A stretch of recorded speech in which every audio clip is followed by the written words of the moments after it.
आपके पैसे पर चीन की मौत। भारत के रुपए से कैसे मजबूत हुई चीन की फौज? क्या वक्त आ गया है कि अब भारत में बंद होनी चाहिए ड्रैगन की दुकान?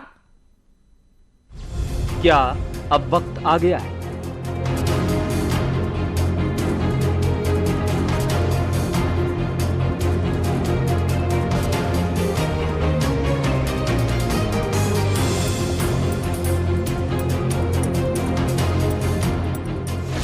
क्या ड्रैगन को सबक सिखाने के लिए हमें मुट्ठी बांध लेनी चाहिए?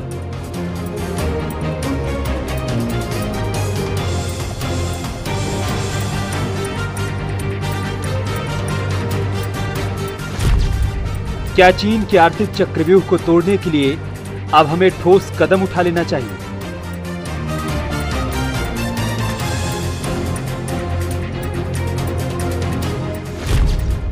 क्या चीन की दुकान बंद करने का वक्त आ चुका है?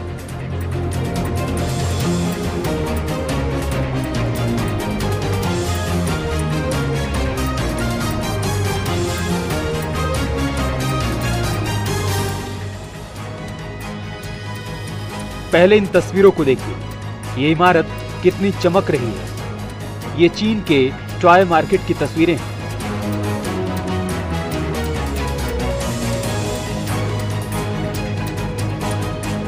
अपनी टीवी स्क्रीन पर जिन खिलौनों को आप देख रहे हैं, ये सब मेड इन चाइना है। इन्हीं खिलौनों से हिंदुस्तान के बाजार भी पटे हैं। चीन अपने देश में स्वदेशी का इस्तेमाल करता है, लेकिन भारत के बच्चे चीन से बने खिलौनों से खेलते हैं।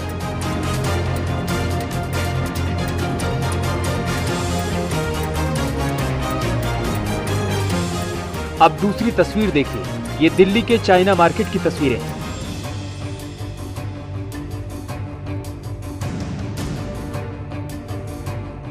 भगवान की मूर्तियों से लेकर इस दुकान में जितनी भी चीजें हैं, सब चीन में बनी हैं, लेकिन खरीदार भारत के लोग हैं।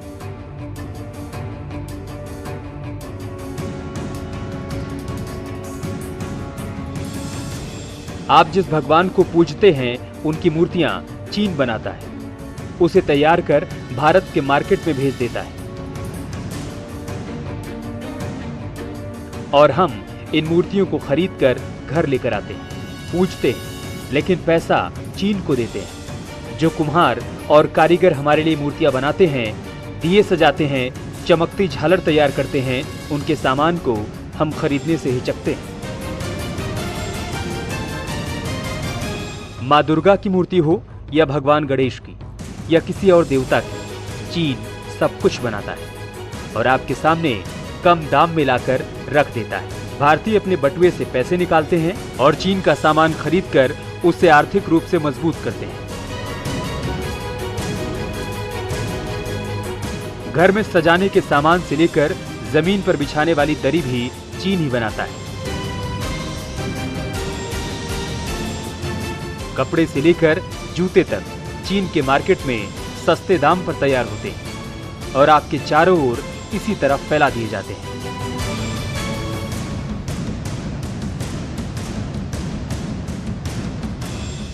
आप समझ ही नहीं पाते हैं कि ये सब क्या, कैसे और क्यों हो रहा है। सस्ते सामान खरीदकर हम अपनी जरूरतें पूरी कर लेते हैं, लेकिन क्या आपको पता है कि आपके पैसे चीन कहां और कैसे इस्तेमाल करता है?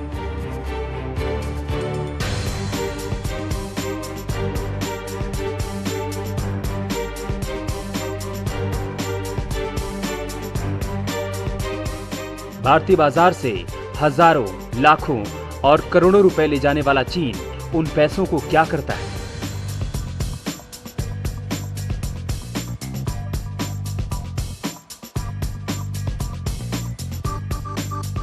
आखिर क्यों देश के प्रधानमंत्री से लेकर गृह मंत्री तक भारतीयों से स्वदेशी इस्तेमाल करने की अपील कर रहे हैं? देखिए, हम कह रहे हैं कि भारत में बनी हुई चीजों का उपयोग करें, और मुझे लगता है हमारा अधिकार है। कम से कम राहुल इतना कह दे कि मैं करूंगा, तो एक व्यक्ति तो जुड़ जाएगा आंदोलन से। ढेर सारे लोग जुड़े हैं, आप जुड़ जाइए आज से, ऐसा मैं आपको अपील करना चाहता हूं। हर भारतीय को स्वदेशी क्यों अपनाना चाहिए? आखिर स्वदेशी के इस आंदोलन का मकसद क्या है और इससे हमें कितना फायदा होगा? क्या अब वो वक्त आ गया है कि हमें अपने वॉलेट का इस्तेमाल दुश्मनों की कमर तोड़ने के लिए करना शुरू कर देना चाहिए? लोकल फॉर लोकल, माने स्वदेशी का निर्माण अधिक से अधिक होना चाहिए और लोगों के द्वारा स्वदेशी का अधिक से अधिक प्रयोग किया जाना चाहिए। आत्मनिर्भर भारत, हम किसी के ऊपर आश्रित न रहें।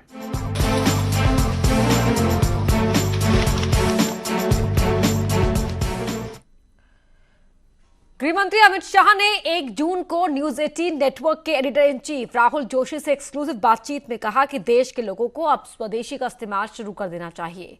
पीएम मोदी ने भी लोकल को ग्लोबल बनाने की अपील की है। इसका मकसद साफ है कि देश को आत्मनिर्भर बनाने के लिए ये सब करना पड़ेगा। लेकिन देश में एक और आंदोलन चल रहा है, बॉयकॉट मेड इन चाइना। ये आंदोलन क्यों चलाया जा रहा है, इसको समझना सबसे ज्यादा जरूरी है और ये आम लोगों की जिम्मेदारी है कि देश के दुश्मनों को सबक सिखाने के लिए अब अपनी मुट्ठी बंद कर ले। 130 करोड़ की आबादी हमारी शक्ति है। क्या हमारे अर्थतंत्र को मजबूत करने के लिए इसका उपयोग नहीं करना चाहिए? मैं तो अपील करना चाहता हूं हर भारतीय को कि एक निश्चय कर लीजिए कि हर भारतीय भारत में बनी हुई चीजों का ही उपयोग करेगा। देश की तरक्की के लिए स्वदेशी आंदोलन।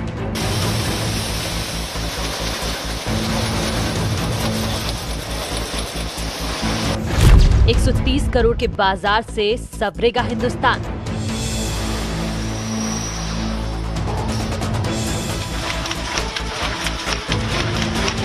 सरकार जहां स्वदेशी का अभियान चला रही है तो वहीं हिंदुस्तान में अब बॉयकॉट मेड इन चाइना का आंदोलन भी शुरू हो गया है।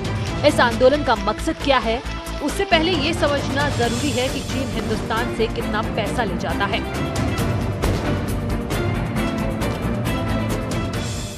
अगर भारत और चाइना की एनुअल ट्रेड की बात करें, इस साल की बात करें तो $92 बिलियन का ट्रेड रहा है और जो कि चाइना के बहुत ही बड़े फेवर में रहा है। बैलेंस ऑफ ट्रेड चाइना के फेवर में है और ये जो ट्रेड डेफिसिट है, इसके ऊपर भारत और चाइना के बीच में हमेशा वार्ता होती रही है। लेकिन चाइना जितना एक्सेस भारत को में उसको मिलता है, उस तरह का एक्सेस चाइना भारत को नहीं देता है। तो ये भी एक चाइना और भारत के संबंधों में एक इशू है।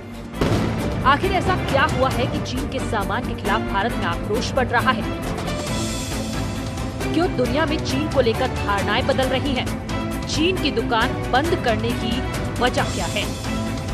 लेकिन अब चाइना की जिस तरीके से आपराधिक साजिश सामने आ रही है, जिस तरीके से उसका भारत विरोधी रवैया सामने आ रहा है, उससे चाइना को लेकर के अब भारत में भी बेहद असंतोष है, बेहद गुस्सा है और इंटरनेशनल कम्युनिटी में भी अब चाइना के ऊपर विश्वास उठता जा रहा है।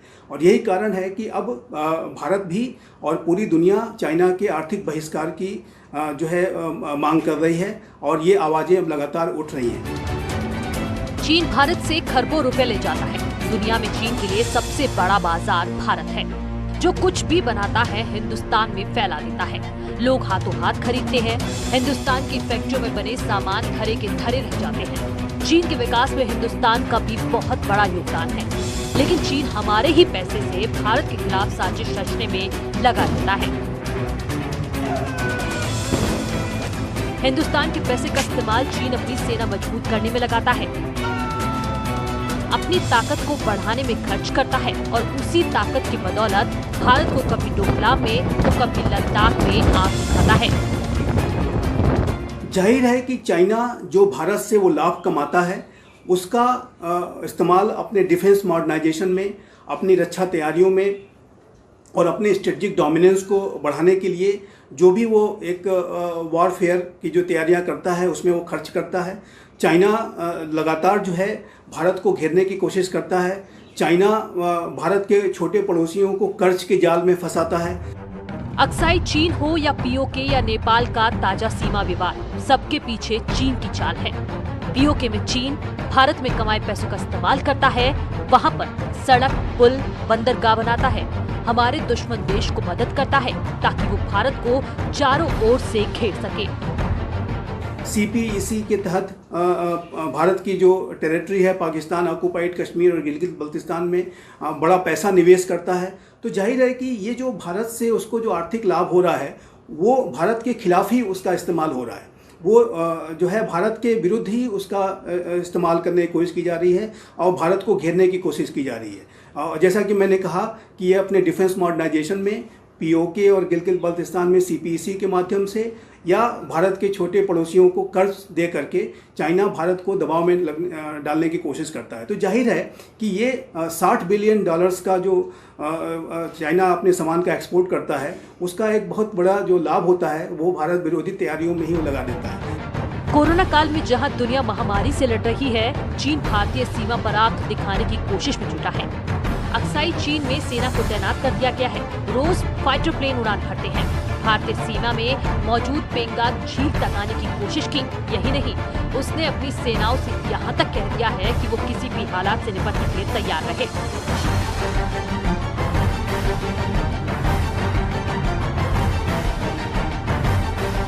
चीन ये सब इसलिए कर पा रहा है क्योंकि वो हमारे पैसों से इतना मजबूत हो गया है कि अब आंख दिखाने से बाज नहीं आता। चाइना ने 2020 के लिए अपना डिफेंस बजट $178 बिलियन का प्रस्तुत किया है, और जो कि 2019 से 6.6% ज़्यादा है। और चाइना इस तरह का जो डिफेंस बजट की जो उसकी राइज है वो लगातार दशकों में होती रही है। हालांकि कोविड-19 की वजह से इस बार का जो उसका डिफेंस बजट का जो राइज है वो पिछले 3 दशकों में सबसे कम है। लेकिन जाहिर है कि चाइना एक बहुत बड़ी जो है बड़े नंबर में अपने डिफेंस स्पेंडिंग में अपना पैसा खर्च करता है। ये पैसे मिसाइल, फाइटर प्लेन, परमाणु हथियार, सुपरसोनिक जेल और कई घात हथियार बनाने में खर्च करता है, ताकि वो न सिर्फ अपने पड़ोसी देश भारत पर धाक जमा सके, बल्कि दुनिया में अपनी चौधराहट बढ़ा सके। और ये पूरी दुनिया के लिए एक चिंता की बात है, और लगातार वो अब इस बात की भी कोशिश कर रहा है कि वो हाइपरसोनिक विमानों का और हाइपरसोनिक मिसाइल्स को भी बना ले। तो ये चाइना अपने डिफेंस पोस्चर को लगातार मजबूत कर रहा है, और उसमें वो एक बहुत ही बड़ी रकम हर साल खर्च करता है, और जो भी उसका जो मुनाफा होता है उसके व्यापार से, और उसके व्यापार का जो मुनाफा का एक बहुत बड़ा भाग वो अब डिफेंस स्पेंडिंग में खर्च करता है। और चीन के बाजारों में भारतीय सामान की बिक्री काफी कम है। ऐसा इसलिए होता है कि चीन के नागरिक ज्यादातर वहां बने सामान को ही खरीदते हैं, लेकिन हिंदुस्तान में सबसे ज्यादा चीनी सामानों की डिमांड है।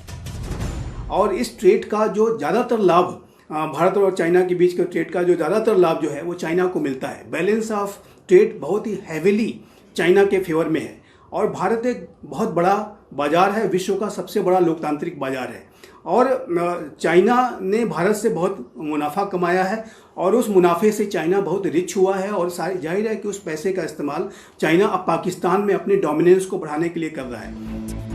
जब हमारे पास इतना बड़ा बाजार है, जब हमारे पैसों से चीन विकास के रास्ते पर दौड़ सकता है, तो हिंदुस्तान के विकास में ये पैसे खर्च क्यों नहीं हो सकते? क्यों नहीं 130 करोड़ जनता स्वदेशी सामान का इस्तेमाल करे और देश में बनी चीजों को ग्लोबल मार्केट में स्थापित किया जाए? अमित शाह जी, थोड़ा सा आत्मनिर्भर भारत पर जो प्रधानमंत्री ने जो बात की है उस पर जरा आपसे थोड़ा जानना चाहूँगा। जो बात हो रही है वोकल फॉर लोकल, तो इसको आप कैसे समझाएंगे हमारे दर्शकों को? लोगों का ये भी मानना है कि कहीं ऐसा तो नहीं कि हम लोग आइसोलेशनिस्ट होते जा रहे हैं, इंडिया वर्ल्ड से डीकपल हो जाएगा, क्योंकि हम लोग बात कर रहे हैं कि जो इंडिया में बने सामान उसी को आप कंज्यूम करें, उसी को लें। और कहीं जो हमने 1991 में एक लिबरलाइजेशन की पॉलिसी चालू की थी, जिससे इंडिया को हम देश के संग जोड़ना चाह रहे थे, ग्लोबलाइजेशन की एक बात थी, कहीं इससे हम पीछे तो नहीं जा रहे हैं? इसको आप कैसे समझाएंगे? देखिए, जरा भी पीछे नहीं जाएंगे। 130 करोड़ की आबादी हमारी शक्ति है। क्या हमारे अर्थतंत्र को मजबूत करने के लिए इसका उपयोग नहीं करना चाहिए? मैं तो अपील करना चाहता हूं हर भारतीय को कि एक निश्चय कर लीजिए कि हर भारतीय भारत में बनी हुई चीजों का ही उपयोग करेगा। कहीं पर भी इससे भारत में निवेश कम होने की संभावना नहीं है, निवेश बढ़ेगा, और ये हमारा अधिकार है भी। 130 करोड़ की जनता अगर तय करती है कि आज से हम विदेशी चीजों का उपयोग नहीं करेंगे, तो मैं मानता हूं कि भारत की इकोनॉमी को एक बहुत बड़ा जंप मिलने वाला है, और भारत के अंदर उत्पादन का सबसे बड़ा हब दुनिया में भारत बनेगा। और मुझे भरोसा है कि इससे हमारी इकोनॉमी कभी भी वीक नहीं हो सकती, ना हम आइसोलेशन में आ सकते हैं, क्योंकि पूरी दुनिया को भारत के 130 करोड़ के मार्केट की जरूरत है। हम अपने 130 करोड़ जनता के मार्केट इसकी जो क्षमता है, इसकी ताकत है, इसको एक बार पहचान लेते हैं और भारत को अगर मैन्युफैक्चरिंग का हब बनाते हैं तो मुझे भरोसा है कि हमारे अर्थतंत्र को एक नई गति मिलेगी। देखिए, निराशा से जीने वाले लोगों के लिए कभी रास्ते नहीं मिलते हैं। प्रधानमंत्री मोदी, गृहमंत्री अमित शाह, रक्षा मंत्री राजनाथ सिंह स्वदेशी इस्तेमाल के लिए लोगों से अपील कर रहे हैं। अभी तक की रिपोर्ट में आप समझ ही गए होंगे कि स्वदेशी का इस्तेमाल क्यों करना है, साथ ही देश में चीन की दुकान क्यों बंद करनी है। इस पहलू को भी आपने समझा। इस मुहिम को देशव्यापी बनाने के लिए एक ऐसा हिंदुस्तानी सामने आया है जिनके बारे में आप फिल्मी पर्दे पर आपने देखा है। असल जिंदगी में नाम सोनम वांगचुक है, लेकिन फिल्म 3 इडियट्स में अभिनेता आमिर खान ने रैंचो नाम से इनकी जिंदगी को पर्दे पर जिया था। अगर आप इनकी बात मान लेंगे तो चीन की सारी हेकड़ी निकल जाएगी।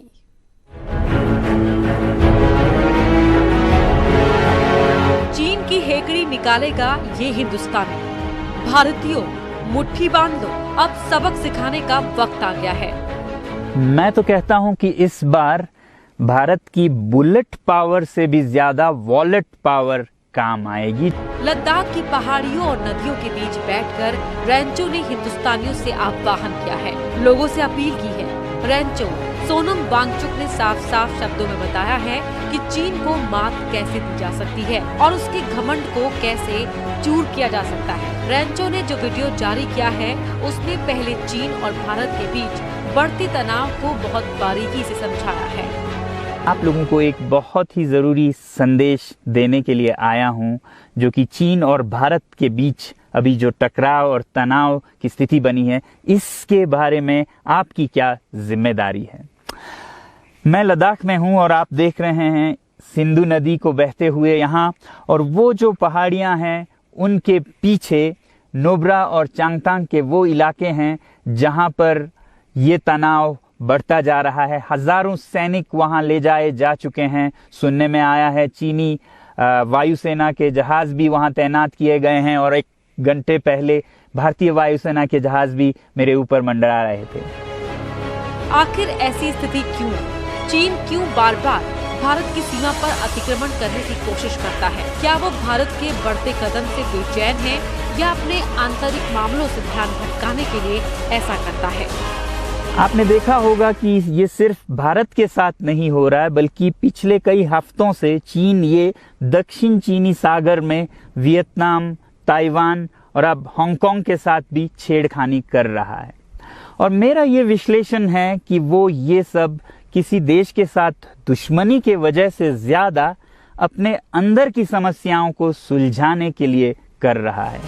कोरोना काल में चीन अपनी अंदरूनी लड़ाई में उलझ गया है। वहाँ के नागरिकों में गुस्सा है। ऐसे में वो सीमा विवाद को बढ़ाकर लोगों का ध्यान डाइवर्ट करना चाहता है। वो किसी भी हद तक जाने की प्लानिंग कर रहा है ताकि लोग वहाँ के राष्ट्रपति सरकार से सवाल ना करें, और इस बात को हमें समझना होगा।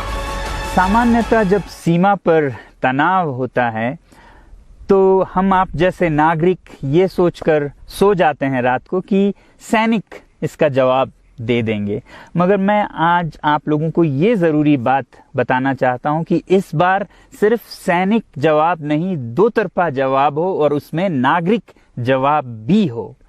तो आप जैसे नागरिक दिल्ली, मुंबई और बेंगलोर और अनेक शहरों से क्या कर सकते हैं? सोनम वांगचुक आखिर लोगों को क्या समझाना चाहते हैं? क्यों कह रहे हैं कि मेड इन चाइना को अब हिंदुस्तान से खत्म करना होगा? 130 करोड़ भारतीयों के नाम पैगाम देने का मकसद क्या है? मैं तो कहता हूं कि इस बार भारत की बुलेट पावर से भी ज्यादा वॉलेट पावर काम आएगी। जो नागरिक पैसा खर्चते हैं चीन के सामान को खरीदने में, जरा सोचिए, हम आप भारतीय उद्योग को मारकर चीन से मूर्तियों से कपड़ों तक हर साल 5 लाख करोड़ के सामान खरीदते हैं, और फिर यह पैसा आगे जाकर हमारे सीमा पर हथियार और बंदूक बनकर हमारे सैनिकों के मौत का कारण बन सकती है। यानी आप जो पैसा चीन के सामान खरीदने पर खर्च करती हैं, उसी पैसे से चीन हथियार बनाता है और हमारे खिलाफ ही सीमा पर तैनात कर देता है। अगर हम इस पैसे को रोक दें तो चीन की अर्थव्यवस्था धराशायी हो जाएगी। तो इसलिए अगर हमारे देश के 130 करोड़ लोग और 3 करोड़ जो भारतीय बाहर के देशों में हैं, सब मिलकर भारत में और बल्कि दुनिया भर में एक boycott made in China movement या अभियान शुरू करते हैं, तो आज दुनिया भर में चीन के प्रति रोष है। और ये मुहिम शुरू होते ही हो सकता है दुनिया के लोग भी चीन के खिलाफ खड़े हो जाएं और उसका सामान दुनिया के बाजार में रखा ही रह जाए। चीन को डर सीमा पर खड़े सैनिकों से तो है, लेकिन सबसे ज्यादा डर उसकी अर्थव्यवस्था के गिर जाने से होगा। Bureau report, news 18। तो बुलेट पावर के साथ साथ करना होगा वॉलेट पावर का भी इस्तेमाल। यहाँ रुक रहे एक छोटे से ब्रेक के लिए, खबरें जारी हैं।